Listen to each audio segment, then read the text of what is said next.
What's up you guys, it's me Arjay and I'm back again for another video tutorial. So for today's vlog ay tuturo ko sa inyo yung nagtitrending ngayon sa TikTok as well as sa Instagram, yung effect na nagiging shadow yung tao once na nag-video sila. So basta yun na yun.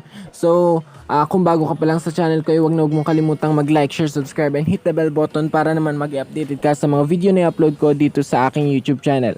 So all we need to do ay pumunta tayo sa Instagram. So guys, make it sure na updated yung Instagram nyo para lahat ng mga effects na hahanapin natin dito ay mabilis nating makikita. So ayan, kung napapansin nyo, may plus or add button dun sa your story as well as meron din dito sa baba. So i-click na lang natin itong add button sa ating story and then dito ay may makikita kayong different effects. So ang gagawin natin ay punta lang tayo dun sa pinakang dulo niya para mag-search or hanapin natin yung effect na gagamitin natin. So ito ko nakikita nyo na yung search button.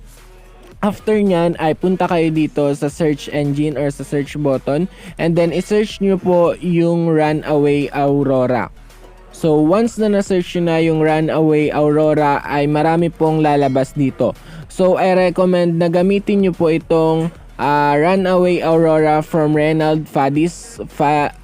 So yung unang-una po dito sa akin pero hindi ko rin po alam kung saan siya nakapwesto once na sinearch nyo sa sarili nyong phone. So after nyo po siyang ma-search, ganito po ang lalabas sa kanya.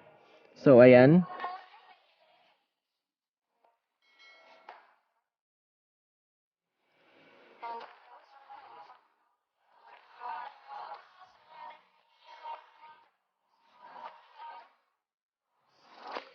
So, after po niyan ay pwede nyo po siyang i-save at i-try. So, I recommend na gawin nyo po siya sa sky kasi talaga pong magiging effective po yung effect na ito-try ninyong iyon. So, para po i-save ay click nyo lang po itong save dito sa gilid sa unang-una and then pwede nyo na po siyang i-try. So, ayan.